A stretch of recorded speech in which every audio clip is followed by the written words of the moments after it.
The void of space erupted in a symphony of silent destruction. Massive defense platforms, once the pride of the Galactic Confederation, shattered like fragile glass ornaments, their metallic fragments spinning in lazy, deadly arcs against the infinite blackness. Commander Srintak of the Luminary watched, his six-fingered hands pressed against the reinforced viewing glass of the refugee carrier, each trembling slightly with a mixture of rage and helplessness. The Tarkhan Imperium's warships dominated the battlefield. They weren't mere vessels of war, they were living nightmares of obsidian and dark energy. Each ship seemed to consume light itself, their hull designs defying conventional understanding of spacecraft engineering. Where other races built ships, that Exarchon cultivated weapons that breathed and hungered.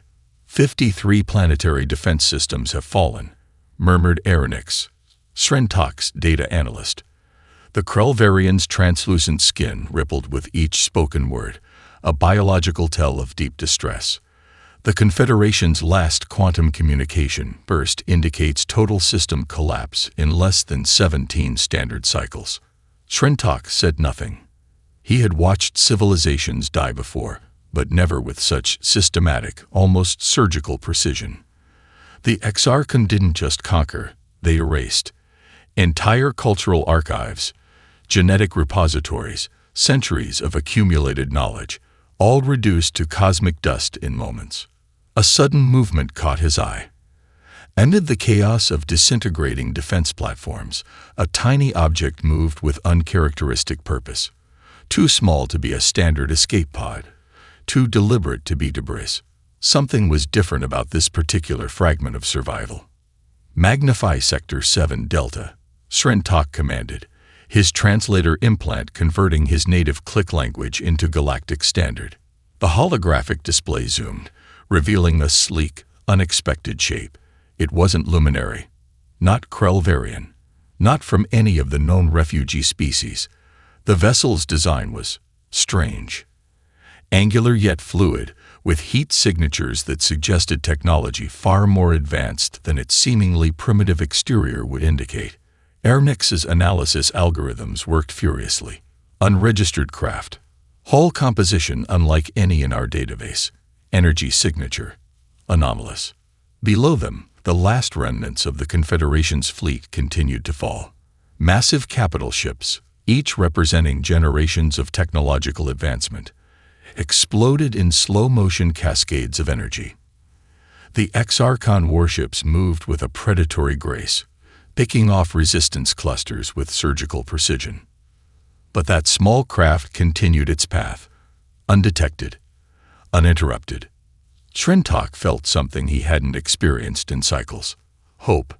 No, something more dangerous. Curiosity. Track that vessel, he ordered, his translator rendering the command in a flat, emotionless tone. Whatever it is, it does not behave like a defeated subject. Little did Commander Srentak know, that small craft carried something that Exarchon Imperium would soon learn to fear, a human. The first harbinger of a response that would shake the very foundations of galactic civilization. The last defense platform disintegrated. The Confederation fell. But somewhere in the vast darkness, something else was just beginning. The emergency beacon pulsed with a rhythm that seemed to match Lieutenant Elena Rodriguez's heartbeat. Each soft, desperate signal was a middle finger to the universe that had tried, and failed, to kill her. Her escape pod drifted through the asteroid-dense region of the Marga cluster, a graveyard of forgotten expeditions and shattered dreams. Elena's body told the story of survival. Microscars from radiation exposure traced intricate patterns across her skin, a testament to the pod's failing shielding. Her left hand, partially cybernetic after a previous mission gone wrong, ran diagnostic checks with mechanical precision.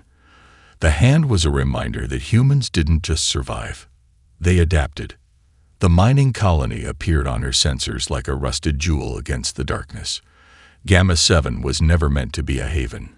Established decades ago as an experimental resource extraction point, it was now a refuge for the most desperate of survivors.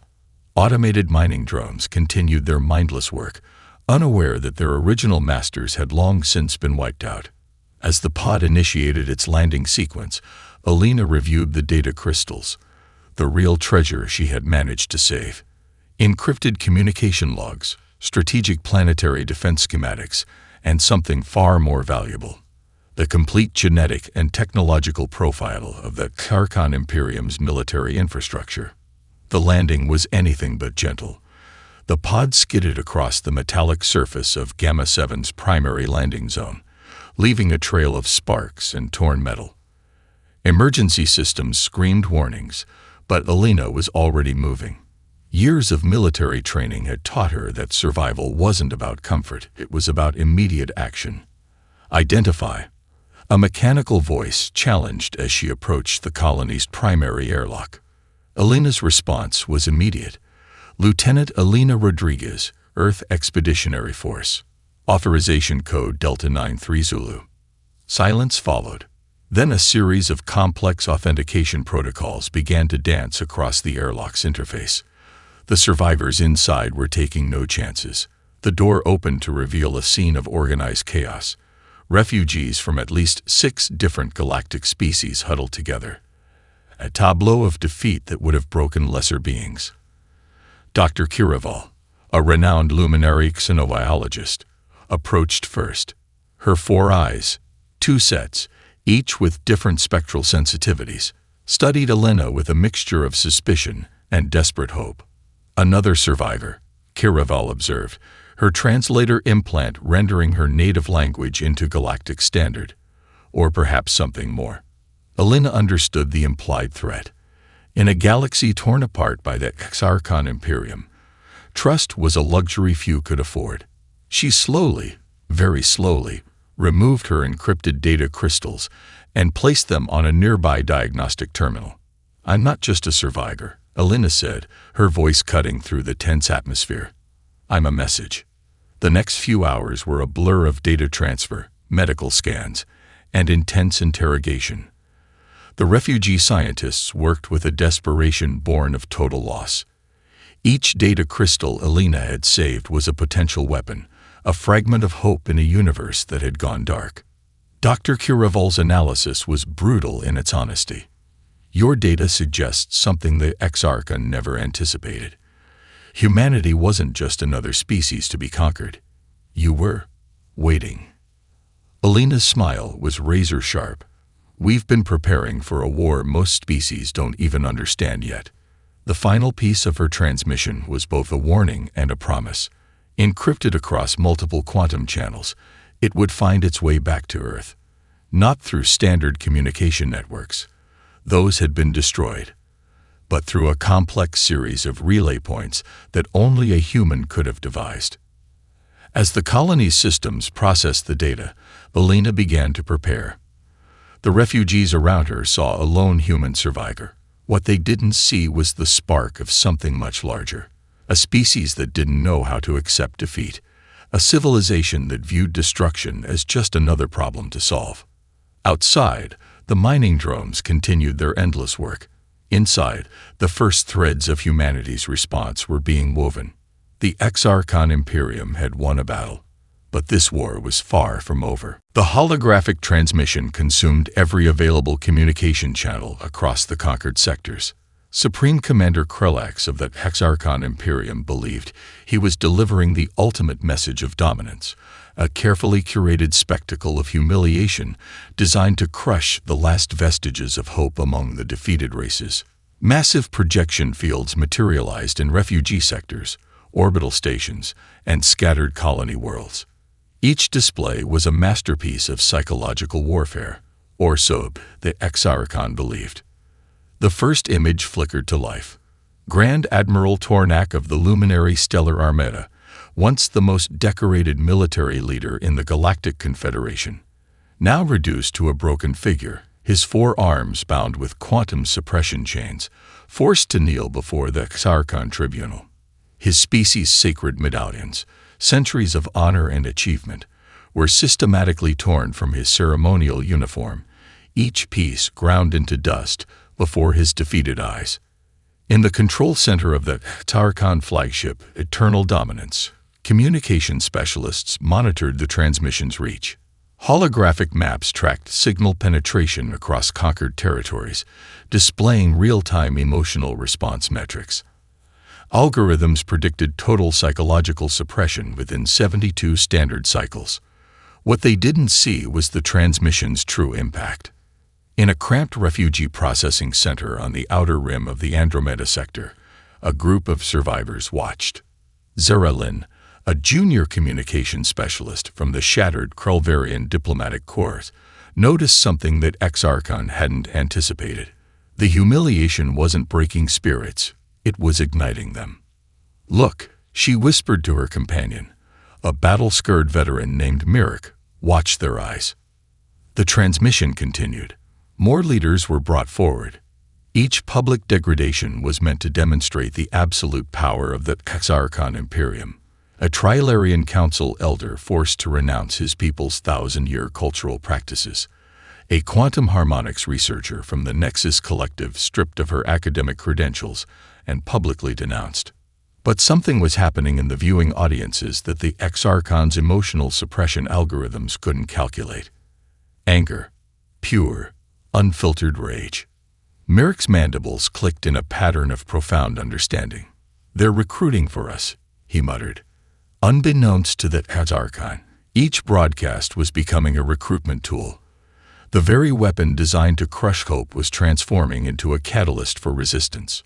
On Earth, in underground military academies, resistance training centers, and civilian preparatory zones, the transmissions found a different audience altogether. Humanity had a unique relationship with defeat. They didn't just survive it. They used it as fuel. Major Sandra Chen, head of Earth's Adaptive Response Division, watched the Exarchon broadcasts with a clinical eye. Each transmission was meticulously recorded, analyzed, dissected. Where other species saw humiliation, humans saw opportunity. Communication Protocol Omega-7. She spoke into her quantum-encrypted communication band. Fold spectrum analysis. I want every micro-expression, every subtle manipulation technique mapped and understood. The human response was already taking shape, not through traditional military channels, but through something far more insidious and adaptive. In the refugee processing center, Zeralin continued to watch. Her communication specialist training gave her insights that Exarchon never considered. These broadcasts weren't just transmissions, they were a complete tactical miscalculation. "They're showing us their methodology," she explained to Mirik. "Every broadcast reveals more about their psychological warfare techniques than they realize." The Exarchon believed they were delivering a message of total victory. Instead, they were providing a blueprint, a detailed instruction manual for their own potential defeat. As the final transmission flickered across the galaxy, something was brewing. In refugee camps, military training facilities, and hidden resistance nodes, a new kind of response was taking shape. The Exarchon had chosen to broadcast their victory. They had no idea they were actually sounding their own alarm. The propaganda trap was set, but not in the way that Exarchon Imperium had planned. The laboratory wasn't a laboratory in any traditional sense. Buried 3 kilometers beneath the Andes Mountains, Project Adaptive Response looked more like a living organism than a research facility. Quantum processors pulsed with bioluminescent energy. Genetic modification chambers hummed with a rhythm that seemed almost organic. And at the center of it all stood Colonel Marcus Rodriguez, watching as humanity's most audacious weapon took shape. Neural interface at 97.3% synchronization. Dr. Amira Khan reported, her augmented eyes flickering with streams of holographic data.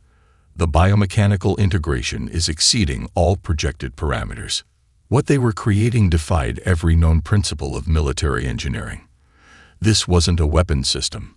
It was a living, thinking combat organism. Each unit was a hybrid of cutting-edge technology and adaptive biological engineering. Refugee scientists from across the defeated Galactic Confederation worked alongside human researchers, their collective desperation breeding unprecedented innovation. Dr. Kirival, the luminary xenobiologist who had first analyzed Elena Rodriguez's data crystals, manipulated a holographic display showing the internal structure of the new combat units. Your species understands something fundamental that the X-Archon missed, she commented to Marcus. Defeat is not an endpoint. It's a transformation. The combat units were unlike anything in galactic military history. Each was a modular system that could reconfigure itself based on battlefield conditions. Quantum-entangled neural networks allowed instantaneous tactical adaptation. Biological components could regenerate damage, while advanced nanite systems provided near-instantaneous repairs. Marcus studied the primary prototype, designation Chimera 01. It wasn't a machine. It wasn't a living being. It was something entirely new. The X-Archon categorize, he explained to the assembled team. They see everything as a fixed system, predictable, controllable. We're creating something that defies categorization. A holographic display showed previous military failures, dozens of species that had been systematically destroyed by the X-Archon Imperium. Each represented a lesson, a data point, a piece of the strategy they were now constructing. Dr. Khan initiated the primary systems test. The Chimera unit began to move, not with the mechanical precision of a traditional weapon system, but with a fluid, almost intuitive motion. It responded to potential threat scenarios that hadn't even been programmed, drawing from a vast neural network of collected tactical knowledge. Threat simulation, she called out. X-Archon Standard Invasion Pattern Alpha 7. The holographic environment transformed. X-Archon attack vectors materialized. Massive warships, precision strike teams, quantum disruptors, standard tactics that had crushed dozens of civilizations. Chimera 01 didn't just respond. It anticipated, predicted, transformed. Where a traditional military unit would have a single response path, this system generated hundreds of potential counter-strategies in milliseconds. It wasn't just fighting, it was learning, evolving. The biological components are drawing from the collective trauma of the defeated races, Dr. Kiraval observed. Each unit isn't just a weapon, it's a repository of survival knowledge. Marcus watched the simulation with a clinical eye. Years of military training had taught him to look beyond the immediate. This wasn't just about creating a weapon. It was about redefining the entire concept of military engagement. Refugee scientists from the destroyed Galactic Confederation worked alongside human researchers, a Trilarian quantum engineer, a Nexus collective neural architect, a Krellvarian biomechanical specialist. Each brought their species' final legacy, not of defeat, but of potential. We're not just preparing for a war, Marcus said quietly. We're creating a completely new paradigm of conflict resolution. The Chimera unit completed its simulation. Where traditional military models would have shown a success or failure metric, this system generated a complex web of potential outcomes. Each potential scenario was a universe of tactical possibilities. Dr. Khan looked up, her augmented eyes reflecting the pulsing energy of the facility. It's ready, she said simply. Outside the mountain facility, the world continued its normal rhythm, unaware that humanity was preparing something that would fundamentally change the nature of galactic conflict. The impossible weapon was complete, and that X-Archon Imperium had no idea what was coming. The quantum communication network was humanity's first true weapon, invisible, intangible, yet more destructive than any physical armament. Major Sandra Chen sat in a data manipulation chamber that looked more like an organic neural network than a traditional control room. Holographic interfaces pulsed with living light. Each connection pointed a potential strategy waiting to be unleashed. Target identified, her neural interface whispered. The words weren't spoken, but transmitted directly into her consciousness. The X-Archon communication infrastructure was a marvel of galactic engineering, a seemingly impenetrable network of quantum-encrypted channels, redundant relay points, and multi-dimensional communication protocols. Every species that had encountered it before had failed to breach its defenses. Humanity saw it differently. Where other civilizations viewed the network as an impregnable fortress, Chen and her team saw it as a living organism, something to be understood, infiltrated, manipulated. The first phase was pure information warfare, not destruction, deconstruction. Small packets of carefully crafted data began to infiltrate the Xarkon communication networks. Each packet was a work of psychological art. Some contained seemingly innocuous information, minor discrepancies in military reports. Others introduced subtle narrative threads that would slowly unravel the Imperium's internal cohesion. A report suggesting minor corruption in a mid-level military administrative sector. A communication that implied potential weakness in a regional command structure. Fragments of intercepted communications that hinted at internal political tensions. Nothing was outright false. Everything was precisely calibrated to maximize psychological impact. Dr. Kirival, the luminary xenobiologist who had become a crucial part of the human response team, watched the operation with a mixture of fascination and professional admiration. "You're not just attacking their communication network," she observed. "You're attacking their perception of reality." Marcus Rodriguez, overseeing the operation, nodded. Perception is the first battlefield. The refugee scientists from the decimated Galactic Confederation worked alongside human specialists. Each brought unique insights into psychological manipulation. A trilarian communication expert who understood the nuanced language of bureaucratic doubt. A Nexus collective neural architect who could map the psychological pressure points of hierarchical systems. Their target wasn't just the Xarkon military. It was the entire social and political infrastructure of the Imperium. Small communication nodes began to report inconsistencies, a military supply requisition that didn't quite match previous patterns, a personnel transfer that seemed slightly out of alignment with standard protocols. Each piece of information was a precisely placed psychological lever. "We're not breaking their system," Chen explained to the team. "We're introducing uncertainty. Doubt is more destructive than any weapon." The quantum communication network began to react in ways its designers never anticipated. Defensive protocols triggered. Communication channels became increasingly paranoid. Each attempt to secure the network only made it more vulnerable. It was a perfect psychological trap. The Xarkon leadership began to turn inward. Communication channels that were once smooth and efficient became bogged down with verification protocols. Military units started requesting additional confirmations for even the most routine operations. "Doubt is a virus," Marcus muttered, watching the holographic displays. "And we've just introduced the perfect strain." Their approach was multi-layered. Some communication packets were designed to be detected, creating false paths of investigation. Others were so subtly integrated that they would take cycles to fully manifest their psychological impact. Dr. Amira Khan, the team's primary neural integration specialist, monitored the psychological feedback loops. "We're not just sending information," she explained. "We're creating a self-reinforcing cycle of institutional paranoia." Refugee scientists from various defeated races watched in awe. This wasn't traditional warfare. This was something entirely new. As the operation continued, the Xarkon communication network began to slow. Not through direct attack, but through its own defensive mechanisms. Each attempt to secure itself became another layer of vulnerability. The final stroke of brilliance was the most subtle. Embedded within the communication packets were narrative threads that spoke to the conquered races, small messages of potential resistance, hints of hope.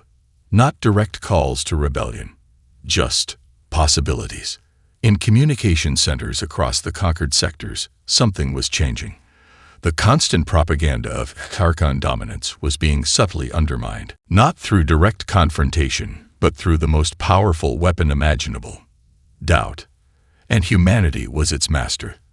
The first wave of human engagement wasn't a traditional military assault. It was a quantum ballet of controlled chaos that defied every known principle of space warfare. Fleet Commander Elena Rodriguez stood on the bridge of the adaptive carrier Prometheus, her cybernetic hand interfacing directly with the ship's neural network. Around her, the bridge crew moved with a synchronicity that seemed almost supernatural, each member an extension of a larger, living combat system. Quantum fold initiating, Lieutenant Kai Chen announced. His voice was calm, almost clinical, as the ship prepared to make its first strategic appearance. The Exarchon had built their military doctrine on predictability. Massive capital ships, overwhelming firepower, rigid tactical formations that had crushed dozens of civilizations. They expected any resistance to follow familiar patterns of engagement. They were monumentally wrong. The Prometheus emerged from quantum space not as a single vessel, but as a living swarm.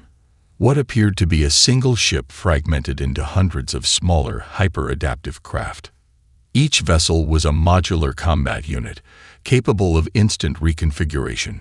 Where traditional military doctrines saw ships as fixed entities, these were liquid, changing shape, purpose, and strategy with millisecond precision. Zarkon tactical analysis systems began to break down immediately. Tactical overlay, Alina commanded. Holographic displays erupted around the bridge, showing multiple potential engagement scenarios unfolding simultaneously. But these weren't static projections. They were living, breathing tactical ecosystems. The first Zarkon response was typical. 3 massive dreadnought-class vessels began to vector into standard defensive formation. Quantum cannons charge. Defensive shields initialized. Everything about their approach screamed decades of refined military doctrine. Lieutenant Sarah Martinez, the ship's quantum warfare specialist, allowed herself a slight smile. They're so predictable. The human swarm didn't just attack. It became the battlefield. Some craft began to emit complex quantum interference patterns that confused Exarchon targeting systems. Others deployed microscopic drone clouds that could reconfigure into communication relays, defensive screens, or offensive weapon platforms in microseconds. The line between ship, weapon, and tactical environment became meaningless. Psychological disruption protocols engaging, Kai reported. The Exarchon dreadnoughts fired their primary quantum cannons, weapons that had obliterated entire planetary defense grids. In a traditional engagement, these would have been extinction-level attacks. Here, they passed through empty space, the human craft having already anticipated and relocated. Dr. Kiraval, watching from the Strategic Analysis Center back on Earth, explained it to the assembled refugee scientists. "They're not avoiding the attack," she said. "They're turning the attack into part of their tactical environment." It was warfare as a living, breathing organism. The Prometheus's primary commander, Alina Rodriguez, understood something fundamental that the Exarchon had forgotten. War wasn't about destruction. It was about information, adaptation, transformation. Each human craft was collecting data with every microsecond of engagement. Zarkon shield harmonics, weapon charging sequences, communication protocol variations. The entire battle was becoming a comprehensive intelligence-gathering operation. Tactical neural integration at 99.7%. Lieutenant Chen announced. The ship, no, the combat organism, was learning faster than the Exarchon could respond. The Exarchon commanders watched in growing horror as their most sophisticated defense systems became increasingly ineffective. Targeting systems failed. Communication networks became unstable. What should have been a simple defensive engagement was turning into a complete systemic breakdown. One of the Zarkon dreadnought commanders, a veteran of hundreds of conquests, realized something terrifying. This wasn't just a military engagement. This was a fundamental challenge to everything they understood about warfare. The human swarm didn't just fight. It evolved. In less than 17 standard minutes, the 3 Zarkon dreadnoughts were not destroyed. They were systematically dismantled, not through overwhelming firepower, but through a form of tactical engagement that seemed to rewrite the very laws of combat. As the last Zarkon vessel lost its primary systems, Alina Rodriguez spoke 3 words that would echo across the galaxy. First contact completed. The universe had just changed forever. The Exarchon Imperium's Central Command Complex was a monument to galactic domination. Constructed from dark, matter-infused alloys on a planetoid that wasn't so much a world as a weapons platform, It had been the unassailable heart of their military supremacy for over 3 centuries. It was about to become humanity's primary target. Colonel Marcus Rodriguez studied the holographic tactical display, his fingers tracing potential invasion vectors that defied every known principle of strategic engagement.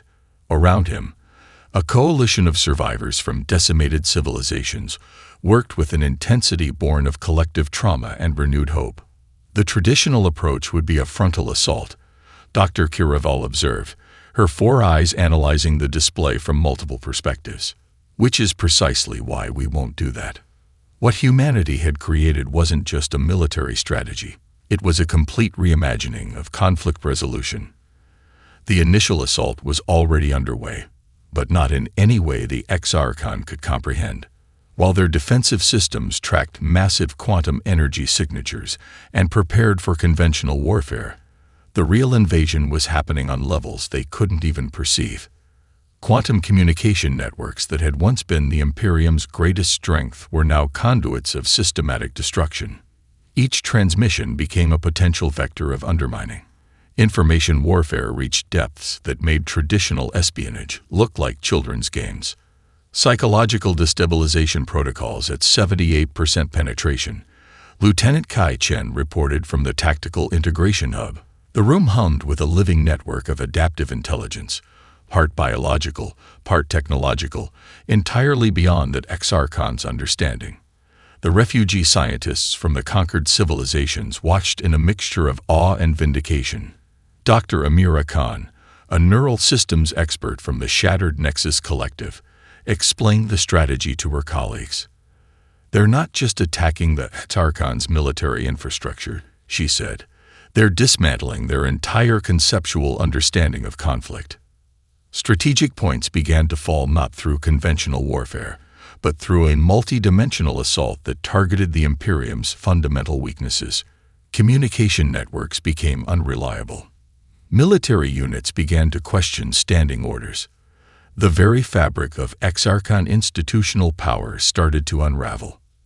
Elena Rodriguez, now commanding the Adaptive Fleet's primary strike force, understood something fundamental. Victory wasn't about destruction, it was about transformation.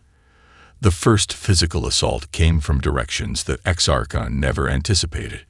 Refugee populations on conquered worlds, armed with human-developed adaptive technologies, rose up simultaneously, not as a traditional rebellion, but as a systematic dismantling of occupation infrastructure. A Trilarian communication specialist named Ernix demonstrated how human-developed quantum communication tools could turn entire planetary defense networks into open channels of resistance. Occupation forces found their most secure communication systems becoming conduits for liberation messages. We're not just fighting, Marcus explained to the assembled coalition. We're rewriting the entire concept of conflict resolution. The Exarchon Central Command began to realize something was fundamentally wrong. Their quantum communication networks, once their greatest strength, became vectors of systematic breakdown. Each attempt to secure their systems only exposed more vulnerabilities. Strategic points fell not through massive military assaults, but through a combination of psychological warfare, adaptive technology, and a fundamental reimagining of conflict. Entire military sectors found themselves paralyzed by uncertainty, their communication networks compromised, their institutional trust systematically dismantled. Dr. Kiraval watched the tactical displays with a sense of profound transformation. They're not just defeating the Exarchon, she observed to her colleagues. They're showing us a completely new way of resolving fundamental conflicts. The refugee scientists from multiple decimated civilizations understood something profound. This wasn't just a military campaign. It was a philosophical revolution.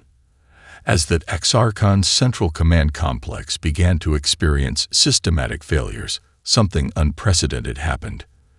The very systems designed to maintain their galactic dominance became the primary vectors of their potential destruction. Marcus Rodriguez looked at the tactical display. The invasion wasn't a single moment of triumph. It was a living, breathing process of systematic transformation.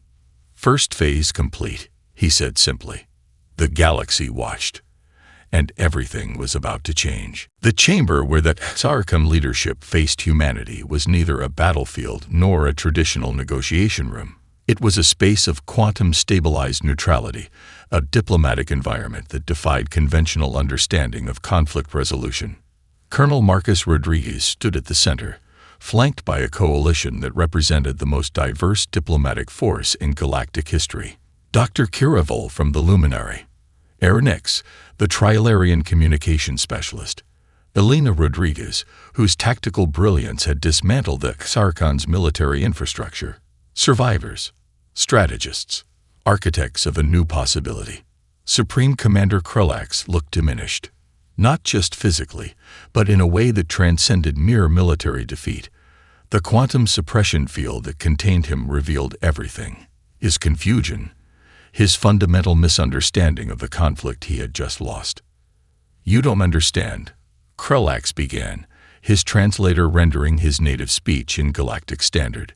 "Conquest is the natural order off." Marcus cut him off, not with anger, not with triumph, but with something far more devastating: understanding. "We're not here to destroy you," he said.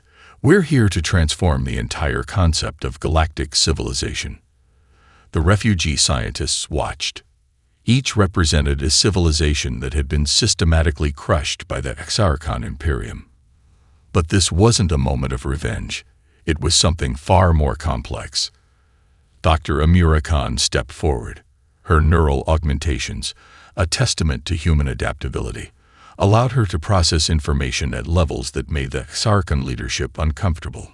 "Your entire military doctrine is based on a fundamental misunderstanding of evolutionary potential," she explained. "Conflict isn't about elimination. It's about adaptation." The quantum-stabilized chamber began to shift. Holographic displays revealed not just the military campaign, but the comprehensive strategy that had dismantled the Xarcon Imperium. It wasn't a single tactical approach. It was a multi-dimensional transformation. Elena Rodriguez presented the first comprehensive analysis. The human response hadn't just been a military campaign. It had been a complete reimagining of institutional engagement. Communication networks that were once weapons of suppression became channels of potential cooperation. Adaptive technologies developed during the conflict were already being repurposed for collaborative problem-solving. Ernix demonstrated how the quantum communication technologies developed during the conflict could revolutionize interspecies collaboration. What was once a weapon of psychological warfare was now a potential tool for unprecedented galactic communication. "We're not offering you peace," Marcus explained. "We're offering a fundamental restructuring of how civilizations interact." The Xarcon leadership struggled to comprehend. Their entire cultural and military doctrine was based on hierarchical domination. Humanity was presenting something entirely different: a network of potential, of collaborative adaptation. Dr. Kiraval explained the deeper philosophical implications. "Your civilization saw conflict as a zero-sum game," she told the Xarcon leadership. "We see it as a system of mutual transformation." The refugee scientists from decimated civilizations weren't just witnesses. They were active architects of this new potential. Each brought insights from cultures that had been systematically destroyed, now finding new purpose in collaborative reconstruction. Holographic displays showed potential collaborative projects, adaptive terraforming technologies that could rehabilitate war-damaged planets, communication networks that could bridge species with fundamentally different biological and cultural frameworks, economic models that didn't rely on resource extraction and domination. Supreme Commander Krulax realized something profound. This wasn't a negotiation of surrender. This was a complete reimagining of civilization itself. "You're not conquering us," he said, the realization dawning slowly. "You're inviting us to become something else entirely." Marcus Rodriguez smiled, not a triumphant smile, a smile of potential. "Exactly," he said. The quantum-stabilized chamber became something more than a diplomatic meeting point. It was a birth chamber for a new way of understanding galactic civilization. The Xarcon Imperium had been dismantled, but something far more significant was being constructed. a new possibility.